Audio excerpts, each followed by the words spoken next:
We're just hours away from the Thunderbirds, who are 4-1, taking on the 5-4 Philadelphia Wings. This is a huge game, gents, because last night the Toronto Rock took down the Buffalo Bandits and the Rochester Nighthawks took down the Albany Firewolves.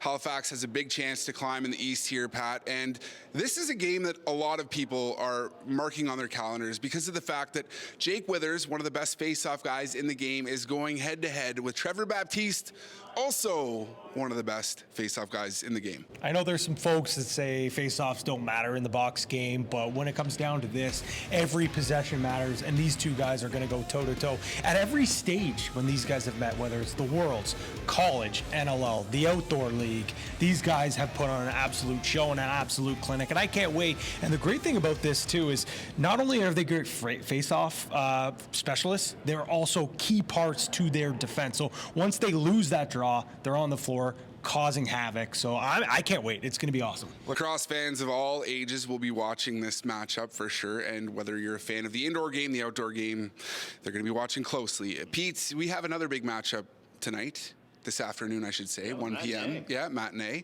Warren Hill going head-to-head with Zach Higgins, and Paul Day, head coach of the Philadelphia Wings, went as far as to say that Warren Hill is the most underrated player in the National Lacrosse League. I think you could say the same about Zach Higgins, very underrated. Two great goaltenders going head-to-head today. Yeah, he asked us that question, right, the other day, most underrated player in the league, and we couldn't answer it because we see Warren Hill all the time. So it wasn't our obvious answer. Like, oh, okay, that's the way that the outside sees Warren Hill as a real sort of underrated player. We obviously get to see him all the time and do what he does. And then Zach Higgins, too. I mean, we've seen him in junior, playing and then making his way up playing for the Brooklyn Redmen. So I see him in the summertime, and you guys do, too. Just one of the most underrated goalies. He gets the job done, nothing fancy. He's a quiet guy, nice guy, just goes about his business. So, I mean, I wouldn't be shocked if this is a lower scoring game, maybe a 9-8 game. We'll wait and see. Yeah, two netminders that have really paid their dues along the way, spent time as backup netminders in the ALL, and they've earned themselves starting jobs in this league.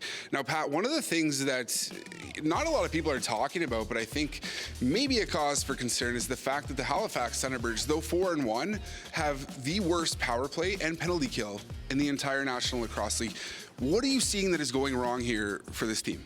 It makes no sense, and I think that's the million-dollar question. If I had the answer, I'm sure Mike Kersey would pull me in the room and say, okay, what's going wrong? I don't get it because there's too much talent when you talk about their power play. I think a big thing is the inconsistency with the guys coming in and out of the lineup, but once we see a little bit more cohesion up front, I think things will figure itself out. With the PK, it seems like they kill off up to like a minute 30, and it's the team's scoring in the later half. So, I mean, the easiest way to kill penalties and make sure that you're not is don't take those penalties. I think that this is a team that, yes, they're 4-1 right now, but you can nitpick, and if their special teams isn't clicking and that's the problem, that's what Austin Shank said. He goes, where we're standing right now, and if this is our biggest issue, that's a good issue to have because he has total trust that the guys are going to be able to turn this thing around. Pat, you mentioned guys in and out of the lineup. A big storyline today. I got to get used to saying that because we're so used to talking about games at night. Stephen Keogh back in the lineup, which is going to help the right side immensely.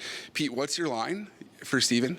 Oh, the touch of the turf? Touch of the turf. Yeah, he'll be touching the turf at least once or twice, I'm sure. Having that watch the last few games, he's excited and ready to go, and that should help the power play as well. I mean, he's a great presence and doesn't panic with the ball, so I'm sure we'll see a turf touch today for sure, at least one.